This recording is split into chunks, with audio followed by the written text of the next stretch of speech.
히브리서 6장 1절에서 3절에서 히브리서의 저자는 이렇게 말합니다. 그러므로 그리스도의 초보적인 교훈을 버리고 완전한 대로 나아가자.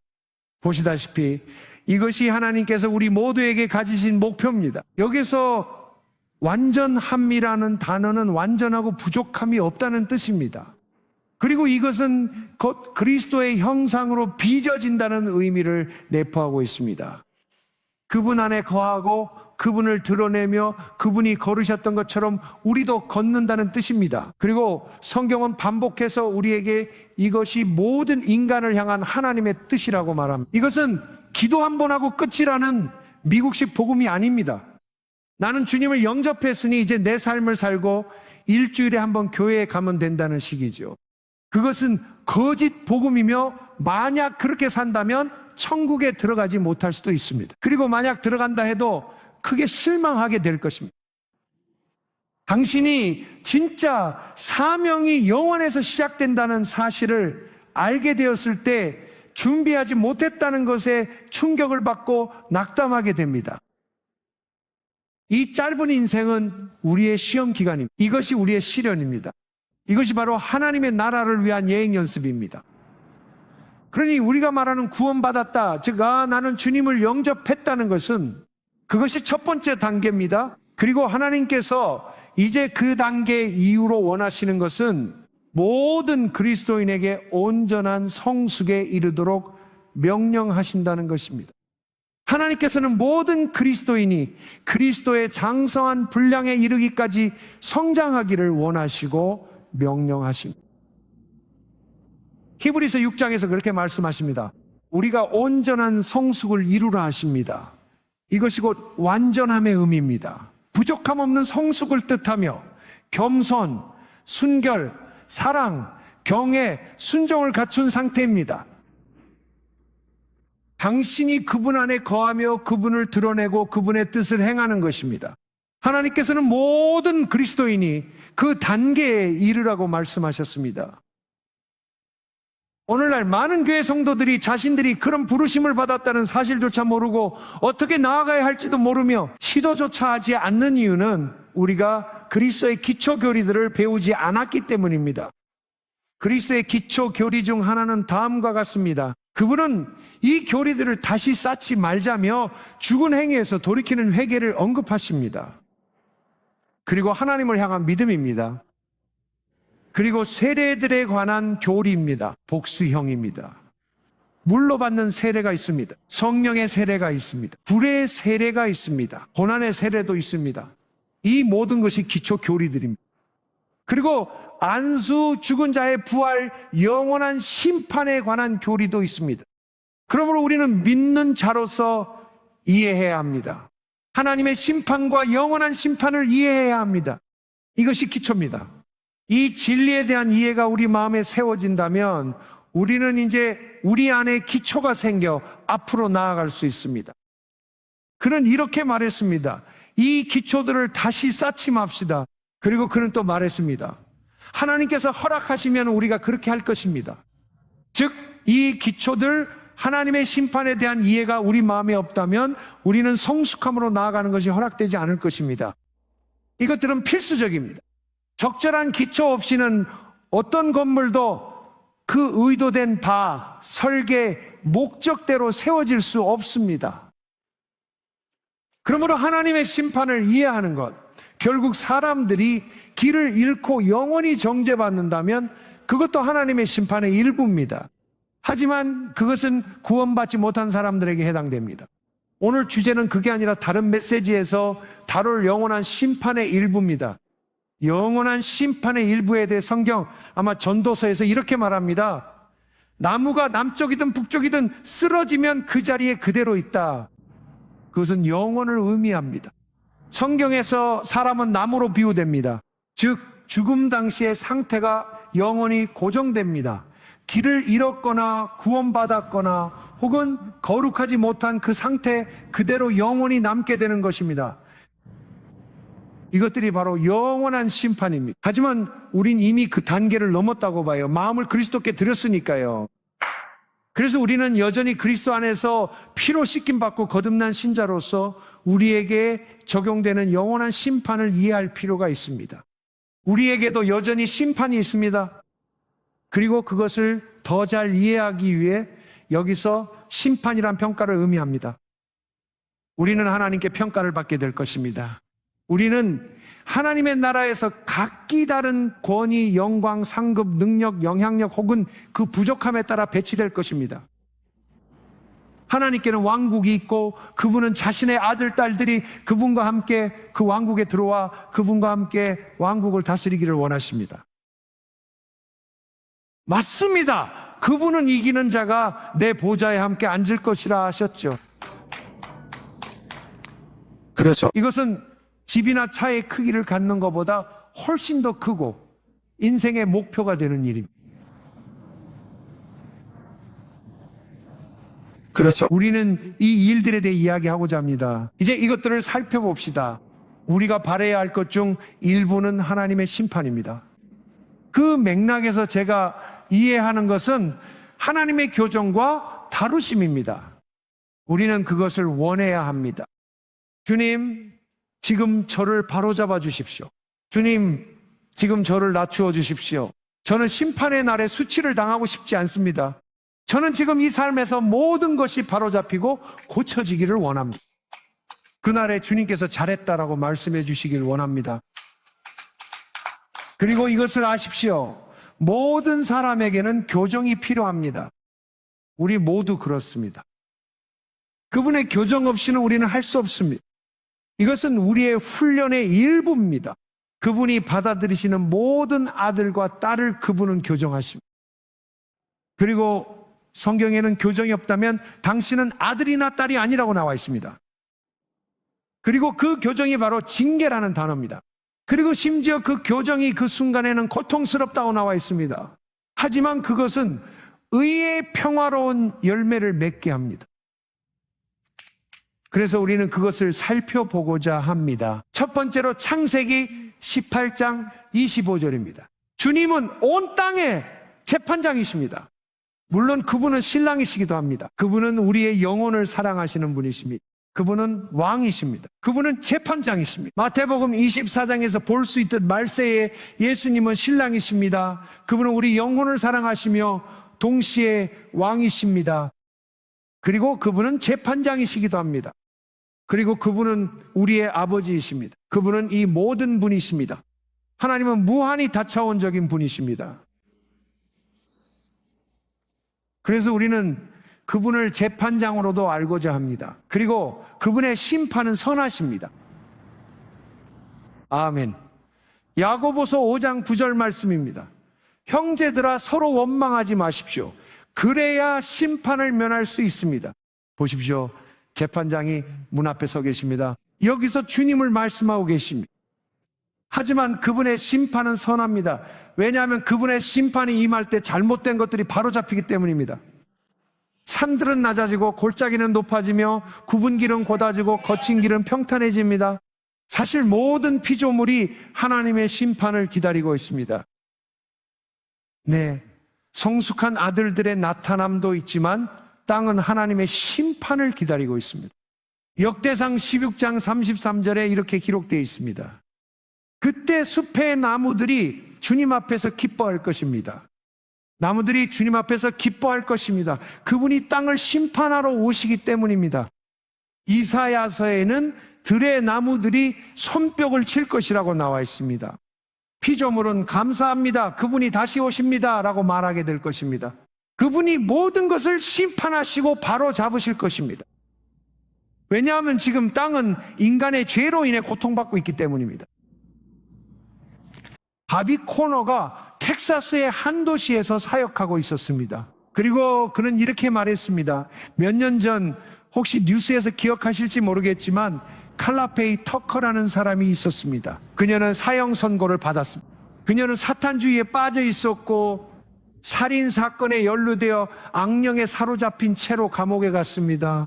감옥에서 그녀는 극적으로 거듭났습니다. 해방된 그녀는 모범 수감자가 되었습니다. 모든 사람들, 심지어 모든 교도관들까지도 부인할 수 없는 변화를 보았습니다. 그녀의 얼굴은 하나님의 사랑으로 빛났습니다. 정말 놀랍지 않습니까? 그래서 그들은 항소했습니다. 이제 그녀가 더 이상 예전과 다르다는 것을 모두가 알게 되었습니다. 그들은 그녀에게 사형 대신 종신형을 선고해달라고 항소했습니다. 하지만 주에서는 그 요청을 거부했습니다. 그리고 그들은 안 된다고 말했습니다. 결국 처형됐습니다. 보세요. 바비 코너가 목회자 모임으로 방문했습니다. 그는 그 도시에 가뭄이 있었다고 말했습니다.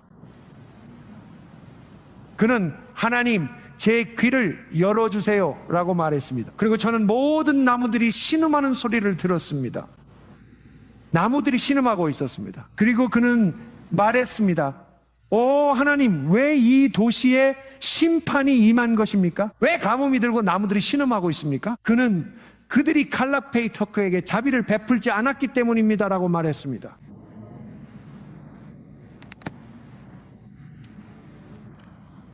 수개월 동안 가뭄이 계속되었습니다. 바비는 모임에 도착해서 그 이야기를 목사들과 나누었습니다. 다 함께 회개하며 용서를 구합시다라며 모두와 무릎 꿇고 기도했습니다.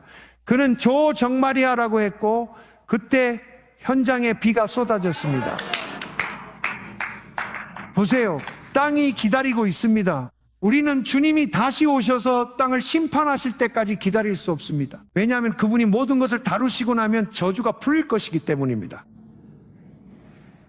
정말 놀랍지 않습니까? 그러니 주님의 심판은 선한 것입니다. 이제 우리는 심판이 해방을 가져온다는 것을 알아야 합니다. 심판은 우리를 파괴할 것들로부터 자유롭게 해줄 것입니다. 심판은 심판의 날전에 다루어지지 않으면 끔찍해질 것들로부터 우리를 자유롭게 해줄 것입니다. 제가 심판에 대해 말할 때는 지금 이 순간 하나님의 일시적인 징계, 교정적인 다루심을 말하는 것입니다. 하나님께서는 우리가 그것을 금보다 더 사모해야 한다고 말씀하셨습니다. 히브리서 4장 13절입니다. 하나님의 심판에 대해 우리가 알아야 할 몇 가지가 있습니다. 첫 번째로 어떤 피조물도 그분의 시야에서 숨겨질 수 없다고 말합니다. 이것은 신약 성경의 구절입니다. 모든 것이 드러나고 벌거벗은 채로 우리가 반드시 회개해야 할 그분의 눈앞에 있습니다. 그러므로 우리 모두는 반드시 회개하게 될 것입니다. 그리고 아시다시피 저는 하나님께서 지금 이 땅에서의 우리의 일시적인 삶 속에서도 주기적으로 그렇게 하신다고 믿습니다. 때때로 우리는 주님으로부터 평가를 받고 그에 따라 주님께서 우리의 미래를 결정하십니다. 이것이 바로 심판입니다. 이해하셨나요? 그러니까 우리가 하나님과 어떻게 동행하는지 우리의 믿음, 사랑, 순종이 중요합니다. 이 시기 동안 하나님께서는 때때로 우리를 평가하십니다. 하나님은 우리가 잘하면 보상과 승진을 주시지만 그렇지 못하면 승진 없이 다시 산을 돌게 하십니다. 이것들이 바로 주님의 심판입니다. 그래서 히브리서에서는 모든 것이 우리가 반드시 설명해야 할 그분의 눈앞에 드러나 있다고 말합니다. 그러므로 심판을 준비하려면 하나님께서 무엇을 원하시는지 이해해야 합니다. 보세요. 심판의 날에 우리가 주목해야 할 것이 바로 그것입니다. 우리가 모두 주님 앞에 설 때 성경은 믿는 자라면 모두 그리스도의 심판대 앞에 서게 될 것이라고 말합니다. 그곳에서 우리는 모두 무엇에 따라 보상을 받게 될까요? 우리가 몸으로 했거나 하지 않은 행위들, 선하든 악하든 그 모든 것에 대해 보상을 받게 됩니다. 그러니 우리가 그 심판을 준비하려면 반드시 알아야 합니다. 하나님께서 내게 원하시는 것은 무엇일까요? 내가 그 자리에 섰을 때 하나님께서 무엇을 원하실까요? 보세요. 이것은 오픈북 테스트입니다. 읽으세요. 모두요. 좋아요. 첫 번째로 하나님께서 원하시는 것이 있습니다. 하나님께서는 우리의 변화 변형을 원하십니다. 우리가 처음으로 그리스도를 영접할 때 우리는 죄의 형벌에서 해방됩니다. 우리는 지옥에 가지 않습니다. 하지만 하나님께서는 우리가 죄의 영향과 권세에서도 해방되기를 원하십니다. 그래서 하나님께서는 변화 변형을 원하십니다. 로마서 8장에 따르면 그리스도는 많은 형제들 중 첫 번째라고 했습니다. 우리는 그의 형상에 맞게 변화되어야 합니다. 이것이 하나님의 구원의 은혜의 위대한 목적입니다. 우리를 지옥에 가지 않게 하실 뿐만 아니라 우리를 그리스도의 형상으로 변화시키는 것입니다. 하나님께서 미리 아신 자들을 그리스도의 형상에 일치하도록 미리 정하셨습니다. 그리하여 그분이 많은 형제들 중 첫 번째가 되게 하셨습니다. 그래서 첫 번째로 하나님께서 우리에게 원하시는 것은 예수님을 아는 것입니다.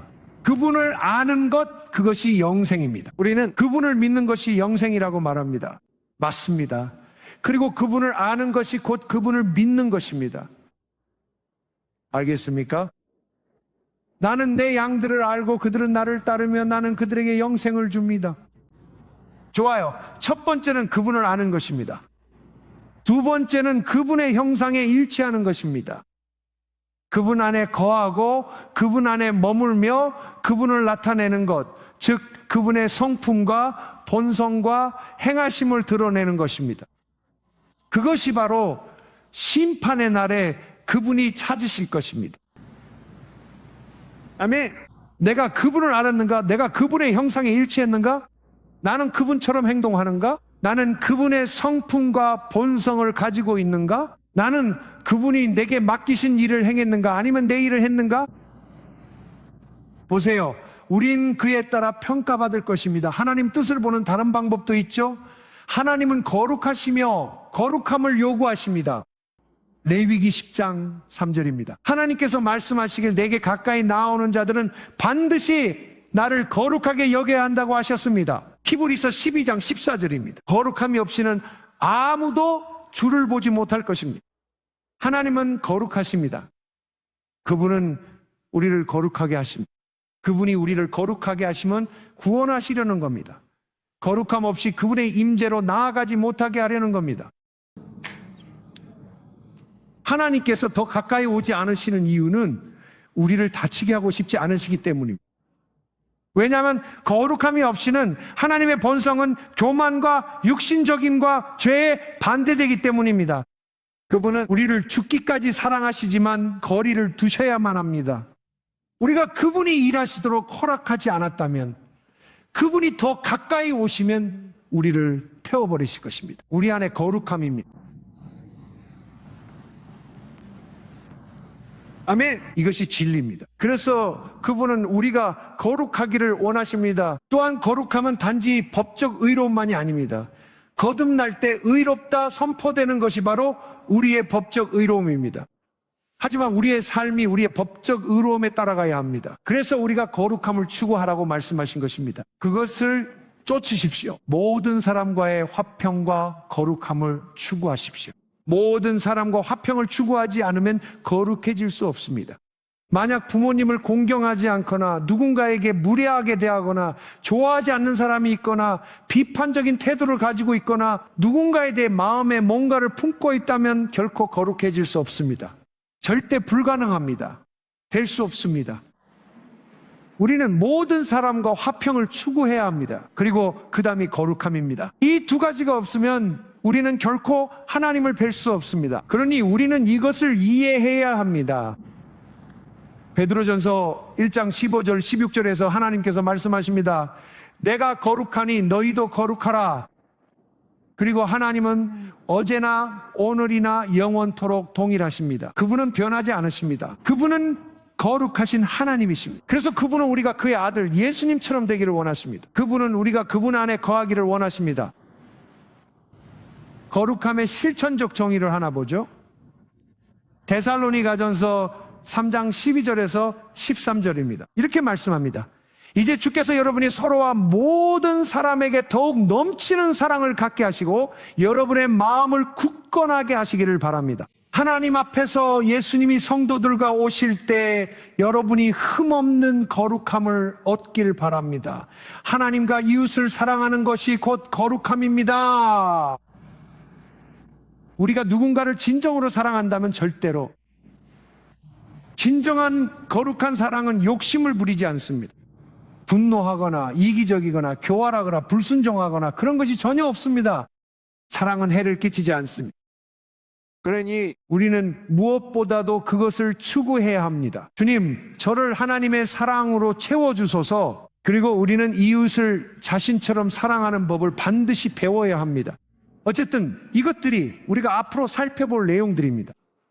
하나님께서 심판의 날에 사랑을 찾으실 것이라는 것을 우리가 아는 이유 중 하나는 요한일서 4장 17절 때문입니다.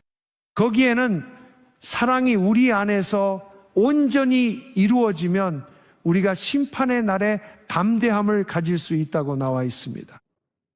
그러니 우리의 모든 행동, 생각, 말들이 여러분 사랑스러워 보이는 말과 행동을 하는 것이 실제로 가능하다는 걸 아시나요? 하지만 하나님께서는 내 마음의 동기를 아십니다. 그래서 이 모든 것이 심판의 날에 드러나게 됩니다. 우리는 단 한 번뿐인 인생을 살고 그 인생도 곧 지나가 버립니다. 그리스도 안에서 행한 것만 영원히 남습니다. 아멘. 그러니 사랑도 또 하나의 중요한 요소입니다. 하나님께서는 우리가 그리스도 안에 뿌리를 내리고 그분과 동행하며 그분의 뜻을 행하고 거룩하게 살며 예수 그리스도의 사랑의 충만한 분량까지 자라나기를 원하십니다. 아멘. 아멘. 이제 우리가 그것을 이해한다면 무엇을 추구해야 할지 알게 됩니다. 자, 사랑도 정의됩니다. 바로 거룩함입니다. 우린 이를 사랑이라 정의했죠. 하나님은 사람을 사랑하셨고 모든 계명에 순종하는 것이기도 하죠. 먼저 요한입니다. 그러니까 요한복음 14장 21절입니다. 예수님께서 말씀하셨습니다. 내 계명을 가지고 지키는 자가 나를 사랑하는 자다. 그와 아버지가 그를 사랑할 거라 하셨죠. 주님은 자신을 사랑하는 자에게 거처를 정하고 나타내시겠다고 하셨습니다. 그러니 마음 다해 하나님을 사랑하지 않으면 우리는 거룩할 수 없습니다. 맞아요. 아멘. 거룩함은 전심으로 하나님을 사랑하며 이웃을 자신처럼 사랑하는 것입니다. 그게 바로 거룩함입니다. 우리는 그것으로 심판받을 것입니다. 모든 것이 검토되고 비교될 것입니다. 제 삶은 타인이 아닌 오직 예수님과 비교될 것입니다. 당신의 삶도 다른 사람과 비교되지 않을 것입니다. 그래서 그렇게 하는 것이 어리석은 일인 것입니다. 사실 성경에는 심판의 날에 하나님께서 다른 사람들을 일으켜 우리와 비교하실 것이라는 내용이 나옵니다. 그 부분을 설명하겠습니다. 화 있을진저 고라신과 벳세다여 너희에게 행한 권능을 소돔에서 행했다면 그 성은 오늘까지 남았으리라. 하나님이 비교하시며 말씀하시길 이 세대에 화가 있을 것입니다. 심판 때 시바 여왕이 일어나 이 세대를 정죄하리니 그가 솔로몬의 지혜를 들으려 땅 끝에서 왔음이라. 보라, 솔로몬보다 더 큰 이가 여기 있느니라. 그래서 예수님께서는 심판의 날에 그분이 사람들을 데려오실 것이라고 우리에게 가르치셨습니다. 누군가 힘든 일로 자기 연민에 빠져 항상 변명하곤 하죠. 저는 잘하며 부당한 대우를 받았어요. 우리 모두가 그렇죠. 제 아이들도 마찬가지고요. 저는 이런 말은 정말 하기 싫지만 사실이 아니길 바랐어요. 최선을 다했지만 돌아보니 더 잘할 걸 그랬나 싶네요. 이제야 깨달았을 뿐이죠. 그때는 더 잘할 수 없었어요. 그게 제가 할 수 있는 최선이었어요. 그러니까 어떤 상황이든 우리 모두 상처를 받았어요. 우리 모두 상처를 받았어요. 하지만 보세요. 어떤 사람들은 그걸 변명으로 삼으려고 해요. 그들은 나는 이걸 극복할 수 없어라고 말할 거예요. 난 학대당했어. 하나님은 잠깐이라 하실 거야. 그분은 여기 다른 누군가를 보여주실 거고 넌 심판날에 심판받을 거야 라고 하셨어. 그들도 똑같은 상황, 아니 더 나쁜 상황이었는데 그들이 어떻게 했는지 봐. 그 원칙이 성경에 나와 있어요. 진실을 말해주세요, 목사님. 자, 본격적으로 성경이 말하는 심판이 무엇인지 살펴봅시다. 우리가 그 지혜를 온전히 이해하게 되면 주님, 지금 저를 심판해 주세요 라고 간절히 말하게 될 것입니다. 지금 저를 심판해 주세요. 이게 좋은 기도임을 깨달을 겁니다. 지금 저를 고쳐주세요. 지금 저를 바로잡아 주세요. 가기 전에 몇 가지 약속을 드릴게요. 이미 제 목소리가 들리는 분들이 계시니까요. 주로 민감하고 양심적이며 하나님을 정성껏 섬기는 분들입니다. 그분들이 세상에 내가 할 수 있을지 모르겠어요 라고 하실 거예요. 가끔 그분들이 가장 힘들게 받아들이기도 하죠. 이 점을 이해하세요. 하나님께서 우리에게 거룩하라고 부르실 때 그것을 이룰 수 있는 모든 은혜를 주십니다. 만약에 추구하면 하나님이 이뤄주실 거예요. 그러니 난 못해라고 할 필요 없어요. 내 그리스도 안에 새로운 피조물로서 그분을 통해 모든 것이 가능합니다. 그리고 모든 사람이 거룩해질 수 있습니다. 모든 사람이 그것이 바로 복음의 영광입니다. 복음의 영광은 하나님의 은혜가 우리를 까칠한 사람에서 다정한 사람으로 변화시킬 수 있다는 것입니다. 정말 그렇게 하실 수 있습니다. 이 약속들을 적어보세요. 데살로니 가전서 5장이 13절과 24절입니다. 이제 평강에 하나님께서 친히 여러분을 온전히 거룩하게 하시기를 바랍니다. 여러분의 영혼과 몸이 주오실 때 보존되기를 원하며 신실하신 이가 이루시리라. 하나님은 여러분을 온전히 거룩하게 하시고 주강림 때까지 온전하게 지켜주실 것입니다. 고린도전서 1장 30절과 31절은 그리스도께서 우리의 지혜와 의로움, 거룩함, 구속함이 되셨음을 말합니다. 그분이 바로 우리의 거룩함이십니다. 기록된 대로 자랑하는 자는 주 안에서 자랑하십시오. 주께서 내가 너를 거룩하게 하느니라고 말씀하셨습니다. 시편 138편 8절은 주께서 너를 위해 모든 것을 이루신다 합니다. 히브리서 13장 21절은 평강의 하나님이 모든 선한 일에 너희를 온전케 하사 예수 그리스도를 통해 그분 보시기에 기쁜 일을 우리 안에 이루시길 원합니다. 영광이 그분께 영원히 있기를 빕니다. 유다서 24절과 25절은 여러분을 붙들어 넘어지지 않게 하시고 영광 앞에 흠없이 세우실 유일하신 하나님께 영광과 위엄과 권세가 영원히 있을지어다. 그러니 하나님께서 이루실 겁니다. 그게 우리 구원의 일부죠. 단지 죄만 용서하는데 그치지 않고 당신을 완전히 변화시키실 겁니다. 하지만 우리의 순종 없이는 하나님께서 그렇게 하지 않으실 것입니다. 히브리서 5장 9절입니다. 그는 순종하는 이들에게 영원한 구원이 되셨습니다. 하나님께서 내 집은 기도의 집이라 하셨으니 그 말씀대로 하십시오. 하나님께서 온 세상에 가서 복음을 전하라고 하셨을 때 바로 행동하십시오. 기도를 시작하십시오. 하나님, 저는 잘하지 못합니다. 저에게 담대함을 주십시오. 전도지를 준비하고 하나님께 순종하기 시작하십시오. 하나님께서 내 이웃을 사랑하라고 하셨을 때 그를 사랑하십시오. 그녀를 사랑하십시오. 악을 선으로 이기라고 하셨을 때 친절로 그들을 압도하십시오. 선함으로 그들을 감동시키십시오. 하나님께서 말씀하신 대로 하십시오. 그리고 하나님께서 말씀하셨습니다. 내가 너희를 온전하게 하겠다. 그러니 우리는 하나님 없이는 거룩하게 될 수 없지만 하나님도 우리 없이 그렇게 하시지 않습니다.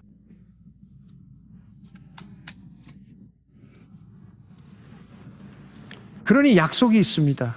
그리고 하나님께서 말씀하셨습니다. 그것을 추구하라. 교회는 우리가 그것을 추구해야 합니다. 우리는 이제 그것을 향해 나아가기 시작해야 합니다. 말씀드리자면 예수님의 눈에는 게으름이 악한 바로 옆에 있습니다.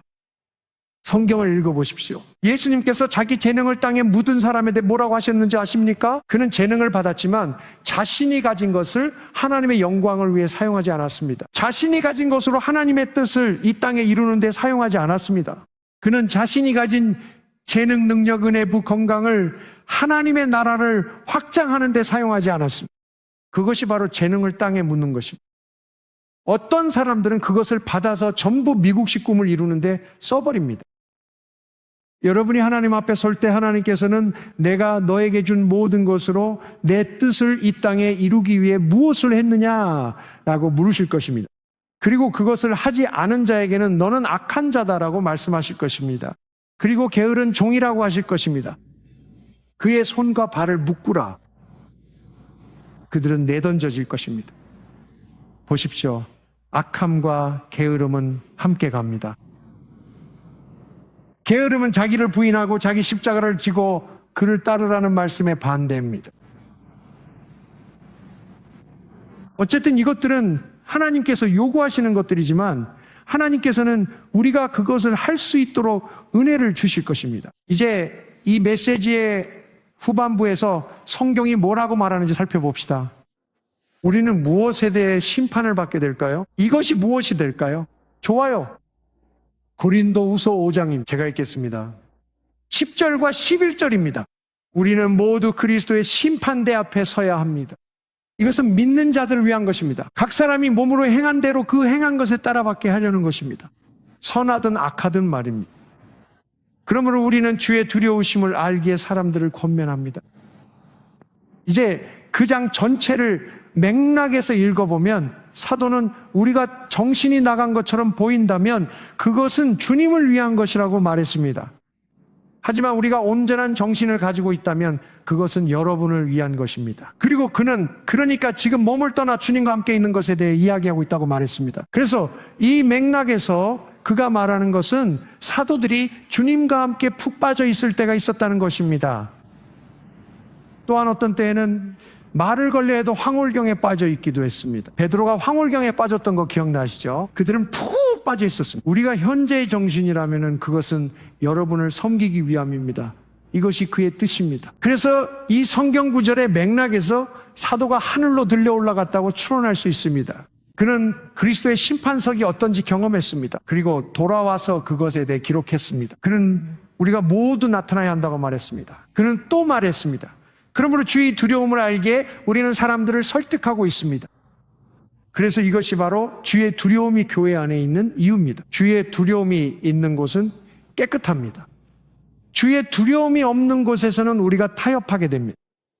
그러므로 주의 두려움이 교회에 임할 때 그곳은 깨끗해집니다. 사도행전에서 하나님의 두려움이 언급되는 곳마다 하나님의 능력과 영혼의 추수가 임합니다. 그래서 우리는 이것이 필요합니다. 왜냐하면 교회에 기초적인 교리들이 빠져 있기 때문입니다. 우리는 하나님의 두려움을 가지고 있지 않습니다. 하나님의 두려움이 다시 돌아와야 합니다. 우리는 하나님의 영광을 다시 얻게 될 것입니다. 아멘.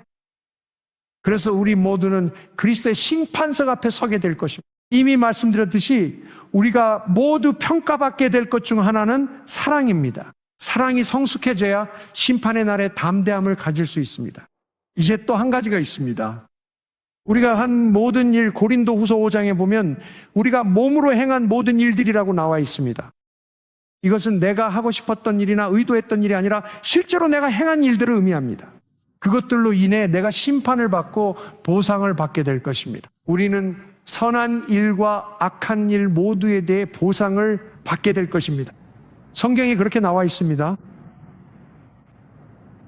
우리가 뱉은 모든 무익한 말도 심판받음이 포함됩니다. 마태복음 12장 36절, 예수님은 사람이 하는 모든 헛된 말에 대해 심판날에 책임을 지게 된다 하셨습니다. 그러니 이제부터 우리의 말을 조심합시다. 우리 모두 입술에 은혜가 있도록 배워봅시다. 잠언 22장 11절, 마음이 정결한 자는 입술에 은혜가 있습니다. 왕이 그의 친구가 될 것입니다. 좋아요. 우리는 사랑과 행위 그리고 모든 말로 심판받을 것이라 말씀하셨습니다.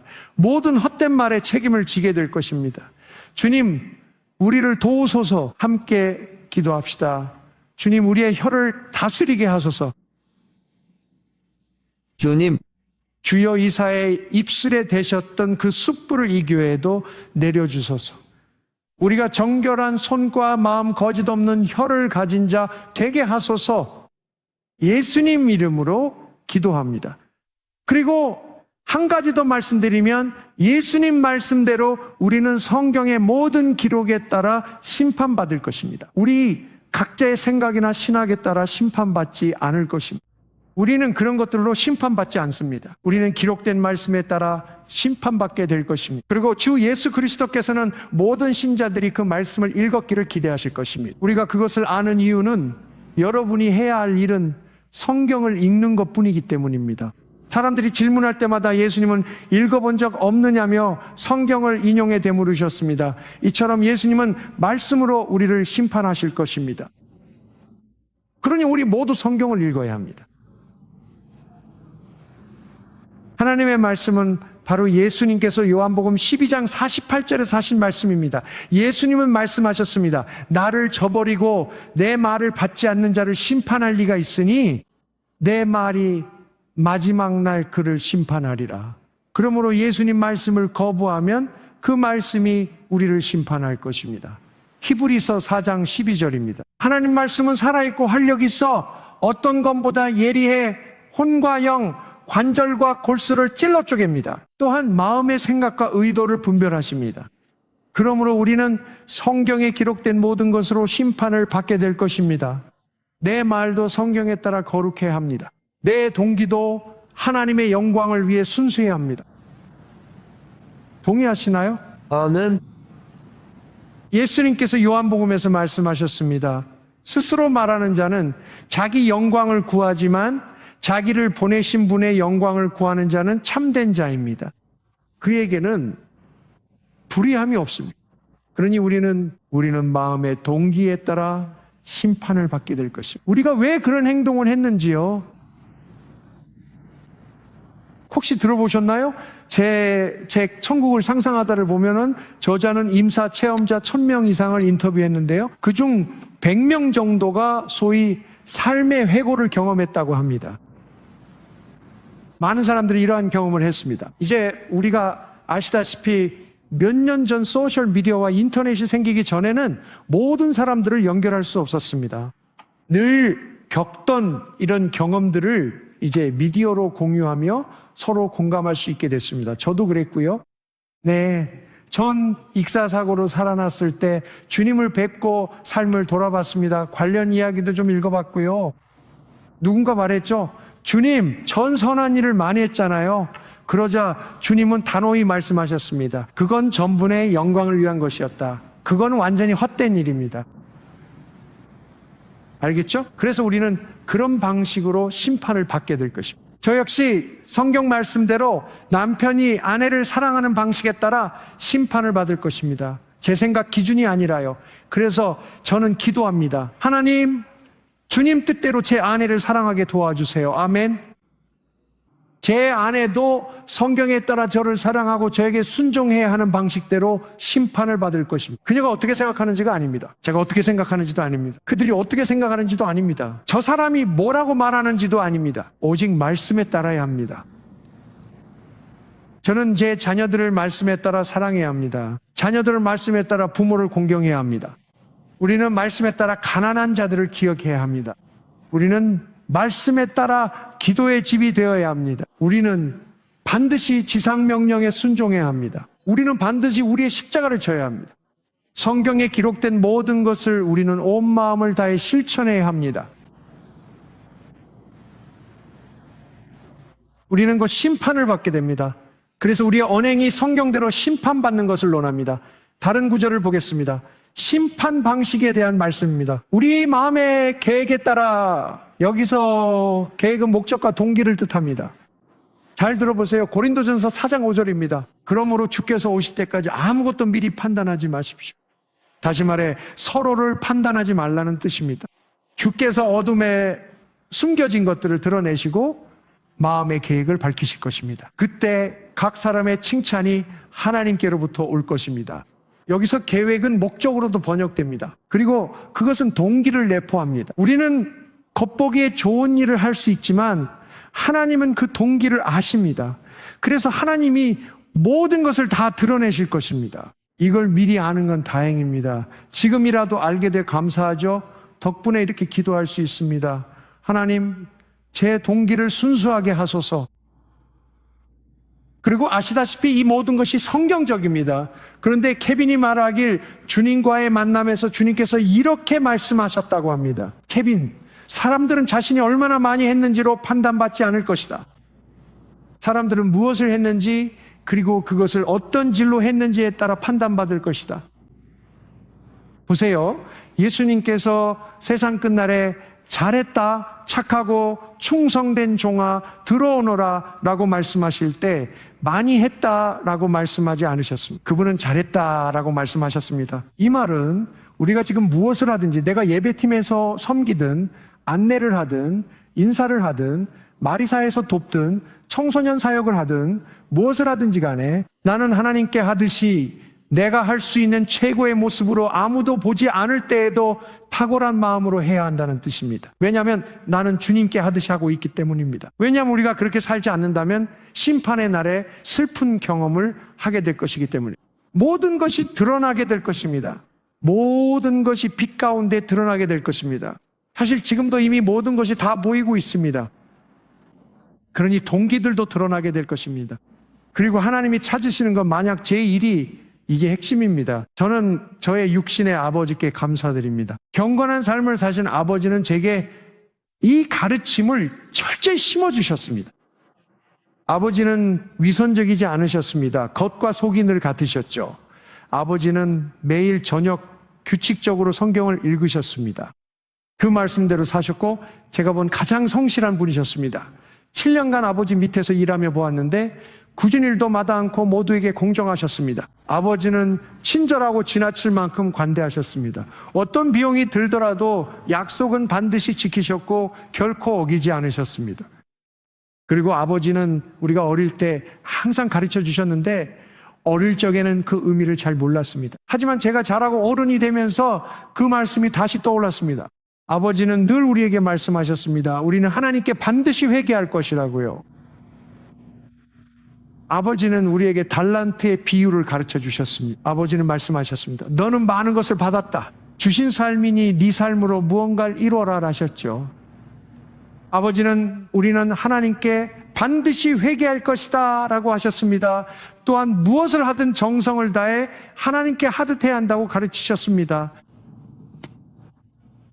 그때 저는 14, 15살이었습니다. 저는 컨트리클럽에서 제 사업을 하고 있었습니다.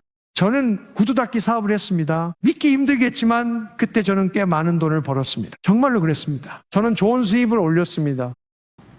지금 가치로 환산하면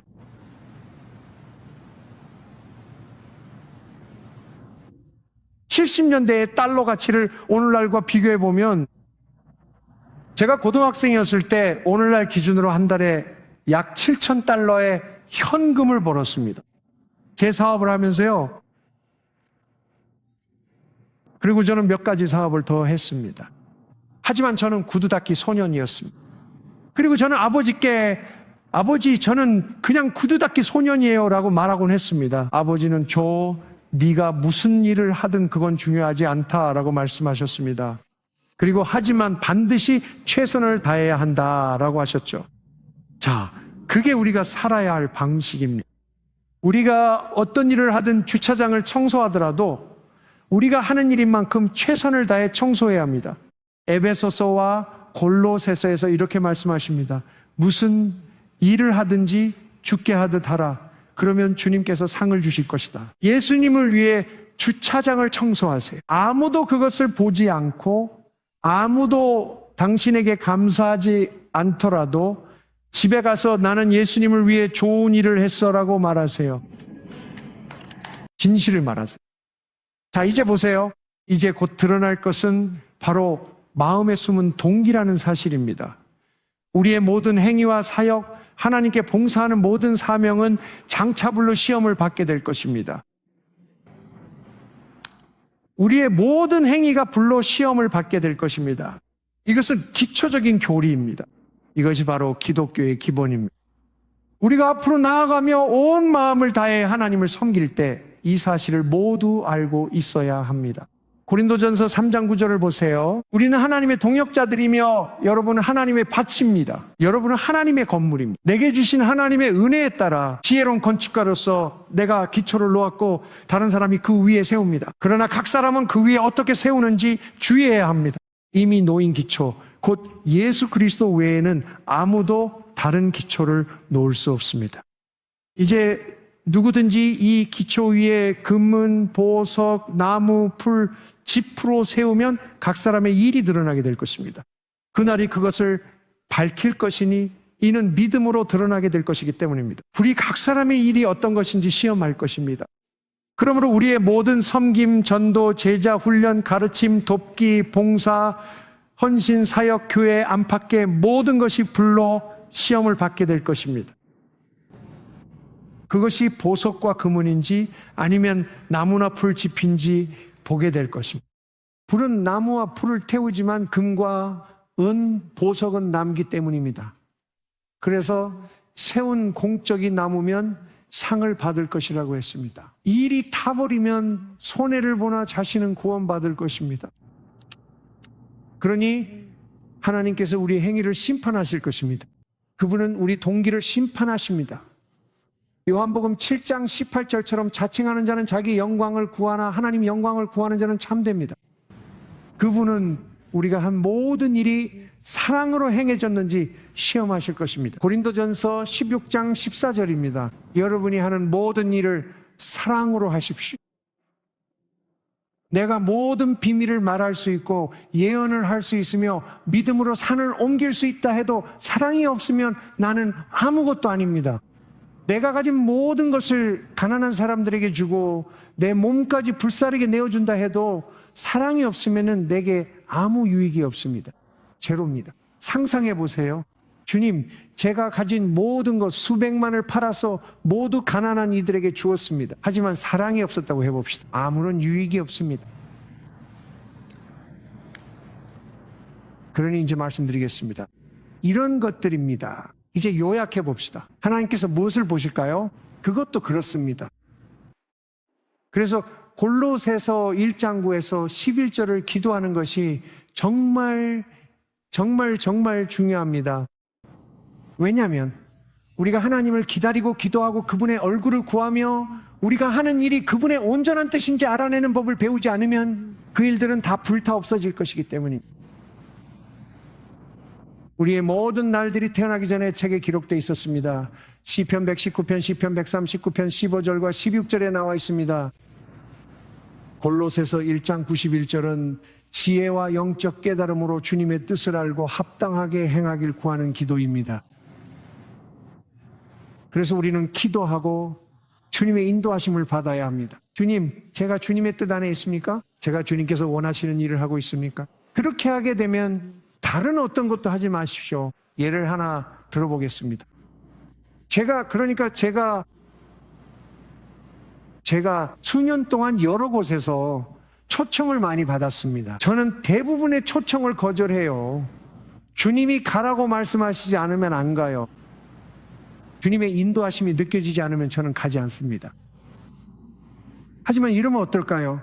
저를 이곳에서 멀어지게 해요. 제 사명이 여기 있음을 압니다. 저는 잘 압니다.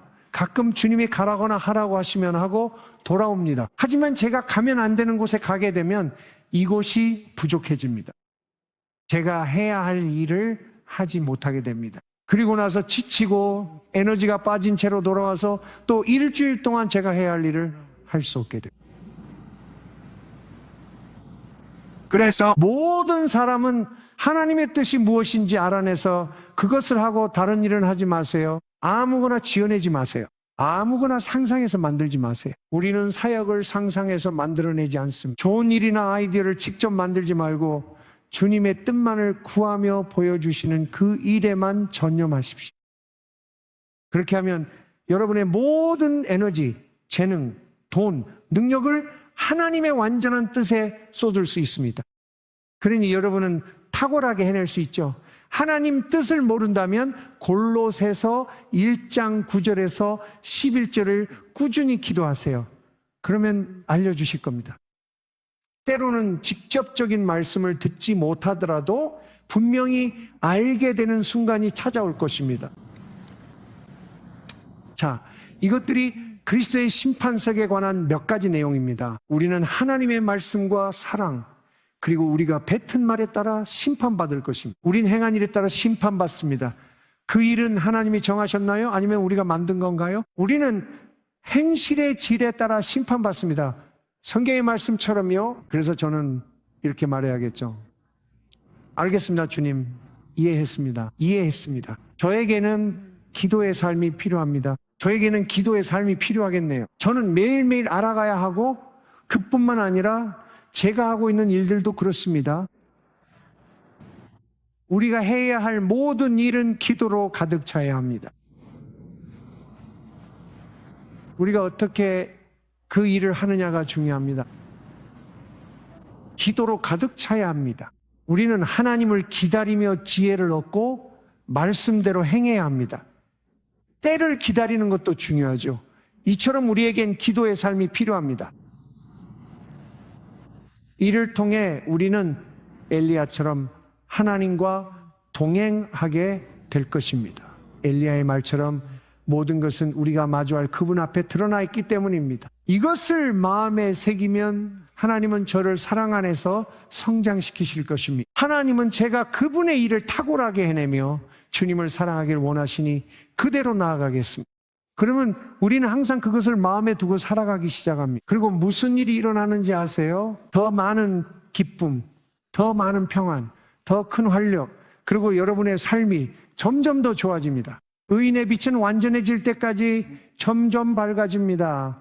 아멘. 엘리야는 이렇게 말했습니다. 살아계신 여호와를 두고 맹세한다. 그러니 우리도 지금 이 순간 하나님을 의식하며 살아야 합니다. 매일 우리의 모든 언행과 생각 속에서 늘 하나님을 의식하십시오. 그러면 빠르게 성장할 것입니다. 이제 심판에는 결과가 따릅니다. 그리고 많은 사람들이 이 사실을 모릅니다. 여기 우리 심판의 결과가 있습니다. 만약 우리가 하나님께서 원하시는 것이 무엇인지 알지 못한다면, 방금 제가 말씀드린 것은 아주 간단한 요약에 불과하지만 우리가 하나님의 뜻을 모른다면 그분께 드릴 수 없습니다. 그러면 우리는 심판날에 끔찍한 경험을 하게 될 것입니다. 우리는 울며 이를 갈게 될 것입니다. 그 일이 천국에서 일어날 것입니다. 네, 맞습니다. 성경을 읽어보세요. 당신은 이미 요한계시록까지 읽으셨군요. 하나님이 천국 사람들의 눈물을 닦아주신다 하셨습니다. 누가복음에서 예수님께서 종들과 달란트에 관한 비유 전체를 말씀하셨습니다.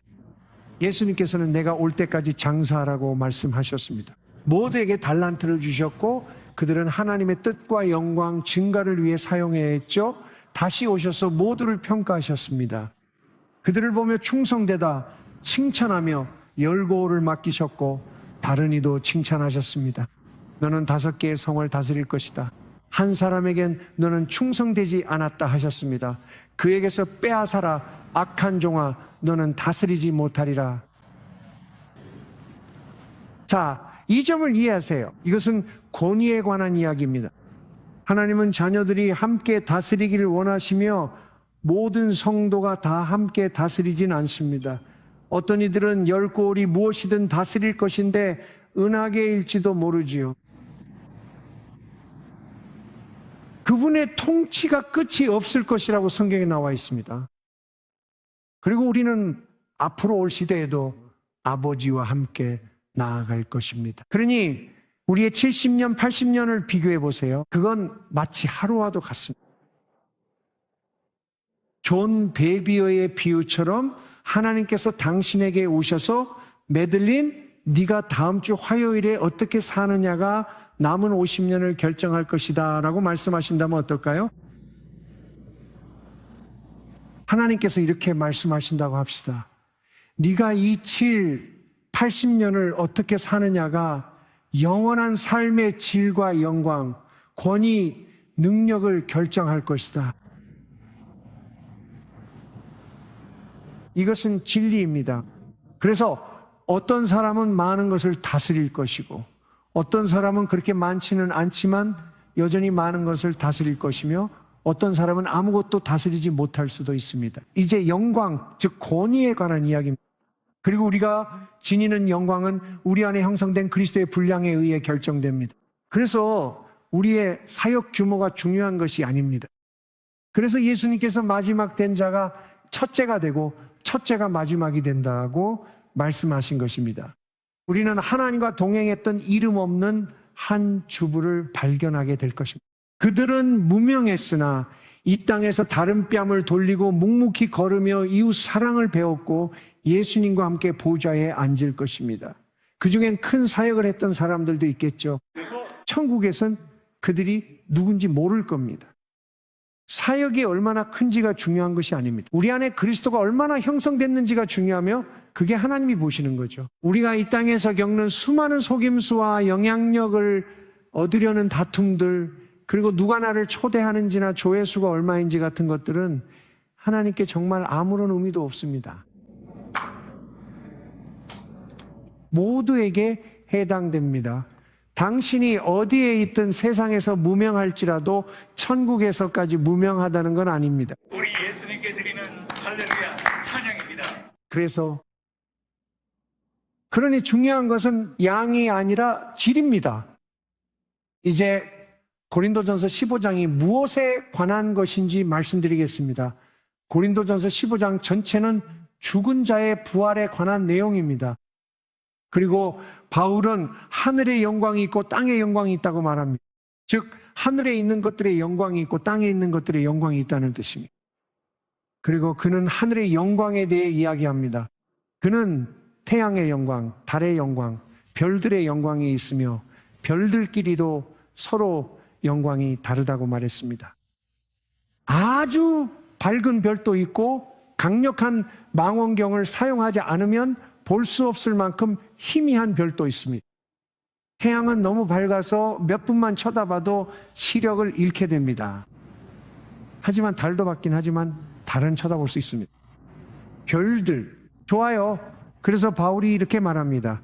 고린도전서 15장입니다. 제가 알기로는 40절, 41절쯤입니다. 그 근처에서 그는 태양의 영광, 달의 영광, 별들의 영광이 있다고 말했습니다. 심지어 별들끼리도 서로 영광이 다릅니다.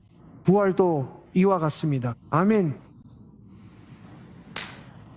좋아요. 세상에서 무명할지라도 그 사람은 사랑하며 살 수 있습니다. 원수를 사랑하고 하나님과 동행하며 그분께 순종하는 법을 배웁니다. 그들은 단순히 하나님과 동행하며 그렇게 살면서 그분의 형상으로 변화되었고 하나님의 사랑을 품고 있습니다. 그들은 겸손하며 순결함과 거룩함을 지녔습니다.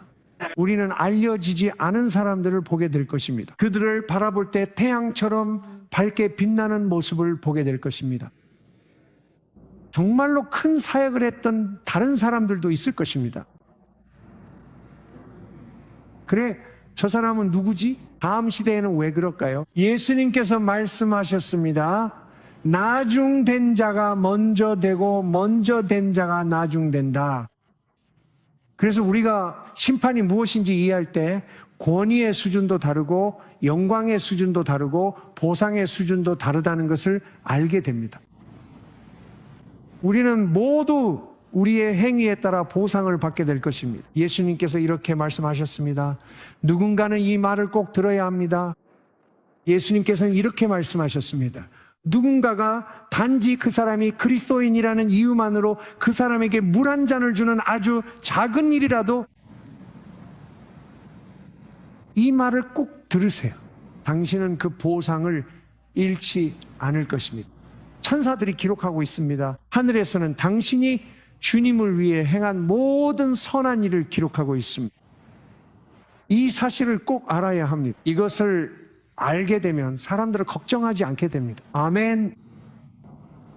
사람들이 어떻게 생각하는지 걱정하지 마세요. 그리고 우리는 그래서는 안 됩니다. 그것은 부패입니다. 우리는 사람을 위해서 하는 것이 아닙니다. 우리는 주님을 위해서 해야 합니다. 이제 주님께서 말씀하시기를 만약 당신이 누군가에게 찬물 한 잔이라도 준다면 그 보상을 잃지 않을 것이라고 하셨습니다. 이 말은 당신이 은밀하게 행하는 모든 일이 하늘에 기록된다는 뜻입니다.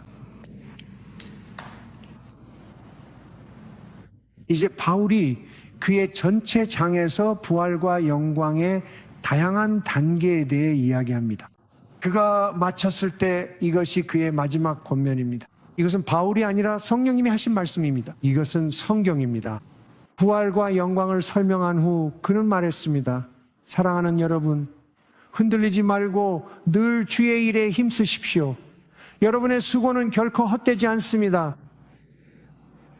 예수님께서 말씀하셨듯이 아주 많은 사람들이 있을 것입니다. 우리는 선한 일에 부요해야 합니다. 다음 생에 들어가서 부유하고 영광과 권세와 능력과 권위로 가득 차며 선한 일의 역사를 가진 사람들이 있을 것입니다. 그리고 이것은 잘 들으세요. 여러분이 얼마를 헌금했는지의 문제가 아닙니다. 예수님께서 성전 헌금함 곁에 앉으셔서 한 과부가 두 렙돈을 넣는 것을 지켜보셨던 것을 기억하세요. 예수님은 그녀가 누구보다 많이 바쳤다고 하셨죠. 그러니 드릴 게 적다고 말할 필요 없이 여러분은 충분합니다. 여러분이 가진 모든 것이 귀하고 충분합니다. 여러분이 가진 것은 무엇이든 많은 것입니다. 그 과부가 가진 것이 다른 누구보다 더 많았습니다. 그게 그녀의 전부였으니까요. 그러니 누구도 영향력이 없거나 보잘것없다고 생각할 필요 없습니다. 여러분은 이미 충분합니다. 여러분이 가진 모든 것 전부 드리세요. 온 마음과 정성 다해 주를 섬기며 이웃을 자신처럼 사랑하고 기도의 집이 되십시오. 지상 명령을 완수하세요. 하나님께서 말씀하시는 것을 행하세요. 그분을 위해 사세요. 그러면 여러분은 부유한 사람이 될 것입니다. 하나님께서 우리를 위해 처소를 예비하십니다. 고린도전서 11장에는 믿는 자들이 함께 모였지만 그들 사이에 분파가 있었습니다. 어떤 신자들은 다른 사람들을 얕잡아 보았습니다. 고린도에는 유대인, 그리스인, 로마인이 있었습니다. 상류층 사람들도 있었고 일하는 사람들도 있었습니다. 그래서 거듭난 사람들 사이에도 분열이 있었습니다. 그래서 그들이 집이 아니라 모임 장소에 모여서 주의 만찬을 가졌습니다. 어떤 사람들은 일찍 와서 지나치게 먹고 마셨습니다. 그래서 나중에 온 가진 것이 적은 사람들에게는 남은 음식이 충분하지 않았고 그들은 수치심을 느꼈습니다. 이제 들어보세요. 그들은 교회 안에서 이기심과 분열에 빠졌고 하나님께서 그들을 심판하셨습니다. 바울은 이렇게 말했습니다. 이 때문에 여러분 중에 약하고 병든 사람이 많습니다. 어떤 사람들은 심지어 일찍 죽기도 했습니다. 이제 지금 이 말을 꼭 하고 싶습니다. 모든 사람이 병에 걸리거나 죽는 것이 하나님의 심판이라는 뜻은 아닙니다. 그러니까 그런 생각은 하지 마세요. 하지만 이 경우 하나님은 이를 징계로 사용하셨습니다. 그가 말하길 여러분 중다수가 병약해졌고 어떤 이들은 일찍 죽었습니다. 이어 말하길 고린도전서 11장의 내용입니다. 그런데 그는 이렇게 말했습니다. 우리가 심판을 받을 때 우리는 주님께 징계를 받는다고 했습니다. 이는 우리가 정죄받지 않게 하시려는 것입니다. 세상과 함께 말입니다. 따라서 한 번 구원은 영원한 구원이란 말은 무색해집니다. 주님은 죄를 지으면 세상과 함께 정죄받는다 하셨습니다. 보세요. 그래서 하나님께서 그들에게 징계를 내리셨는데 그 당시의 징계는 병이었습니다. 그리고 그는 하나님께서 그들이 심판받고 정죄받지 않도록 그렇게 하셨다고 말했습니다. 그러니까 하나님의 일시적인 징계는 그분의 자비입니다. 우리에게 진로를 바로잡을 기회를 주심이며 스스로를 판단하면 심판받지 않습니다. 그게 고린도전서 11장을 보세요. 우리가 스스로를 판단하면 심판받지 않습니다. 그래서 정기적 기도가 필요합니다. 주님, 저를 판단하게 하소서. 사실 우리는 성령님 없이는 우리 자신을 판단할 수 없습니다. 그러니 우리가 완전히 자기 성찰에만 빠져 허우적거리는 것은 아닙니다. 우리는 그저 성령님 저에게 보여주세요 라고 말하면 됩니다. 그게 우리가 해야 할 방법입니다. 왜냐하면 어떤 사람들은 하루 종일 자신을 정죄할 수 있는데 그것은 전혀 주님의 뜻이 아닙니다. 그냥 주님 보여주세요 라고 말하고 보여주실 때를 기다리세요. 주님께서 보여주시면 회개하세요. 하나님께서 말씀하시기를 우리 자신을 판단하면 심판받지 않습니다. 이것은 정말 중요한 메시지입니다. 왜냐하면 주님께서 곧 교회에 오실 것이기 때문입니다. 그리고 말라기 3장에서 이렇게 말씀하십니다. 너희가 찾는 주께서 갑자기 그의 성전에 임하실 것이다. 그의 나타나심을 누가 감당할 수 있겠는가? 그는 연단하는 불처럼 레위 자손을 정결케 하며 또한 마술사들에게 신속한 증인이 되리라 하십니다. 이는 마법뿐 아니라 약물과 알코올 남용, 위증자 즉 거짓말쟁이들과 간음, 포르노 등 성적 부도덕을 모두 포함합니다.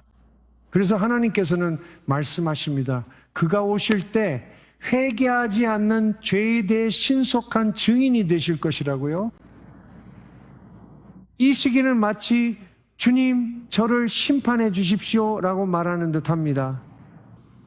혹은 성령님께서 우리에게 보여주시는 방식대로 스스로를 판단할 수 있도록 도와달라고 구하는 때입니다. 여러분이 그렇게 기도한다면 하나님께서는 여러분을 정죄하지 않으십니다. 그리스도 안에는 정죄함이 없습니다. 만약 여러분이 죄와 씨름하고 있다면 그냥 무릎을 꿇고 주님 이것을 제 안에서 없애주세요 라고 기도하세요. 저를 거룩하게 하소서. 이것이 자신을 판단하는 길입니다. 쉽게 빠지는 죄가 있다면 스스로 판단하십시오. 그 죄가 사라질 때까지 매일 무릎을 꿇고 기도하세요. 이것이 바로 자신을 판단하는 것입니다. 스스로 성찰하면 하나님의 심판을 면할 것입니다. 주님 오실 때까지 늘 스스로를 돌아본다면 우리는 놀라운 일을 겪을 것입니다. 주님께서 잘했다, 착하고 충성된 종아라고 말씀하실 테니까요. 참 잘했다. 아멘.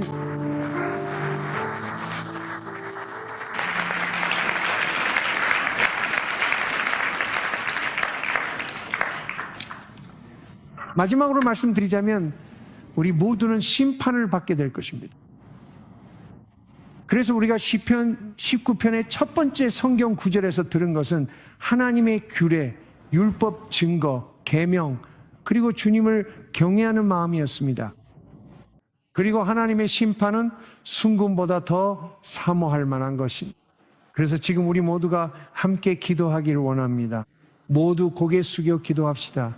주님, 우리가 심판을 구할 때 그것은 우리를 해치거나 고통을 주려는 뜻이 아닙니다. 하나님께서 우리를 깨닫게 하심입니다. 우리 진로를 바로잡도록 인도해 주십니다.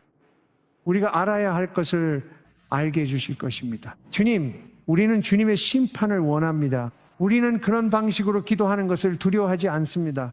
우리는 주님의 교정을 원합니다. 우리가 올바른 길, 좁은 길을 걷도록 인도해 주시길 원합니다. 주님, 우리가 올바르고 좁은 길을 걷기를 원합니다. 주님, 우리 모두를 주님의 완전한 뜻의 중심에 두어 주시길 원합니다. 주님, 우리 각 사람에게 그렇게 해 주시기를 간구합니다. 또한 교회로서 우리 모두에게도 그렇게 해 주시기를 간구합니다. 주님, 주님께서 사랑하는 자를 교정하신다고 말씀하셨습니다. 주님, 이것이 저의 가장 큰 간구입니다. 주님, 우리는 주님의 뜻 안에 있기를 원합니다. 주님, 우리가 주님께서 원하시는 일을 하기를 원합니다. 우리는 주님의 방식대로 행하기를 원하며 기도와 사랑이 가득한 상태로 그것을 행하기를 간절히 원합니다. 우리는 성령님의 지혜로 인도받으며 그것을 행하기를 원합니다. 하나님, 개인적으로도 공동체적으로도 주님, 우리를 도와주시길 간구합니다. 주님, 우리가 주님의 말씀 안에서 걷기를 원합니다. 그리고 이 양떼의 목자로서 저에게 그리고 우리 공동체에 필요한 모든 교정이 있다면 주님께서 허락해 주시길 구합니다. 주님께서 사랑하시는 자를 교정하십니다. 주님, 우리를 주님의 뜻으로 인도하소서. 예수님 이름으로 기도합니다. 동의하시면 아멘으로 화답해 주세요. 하나님께 찬양합시다.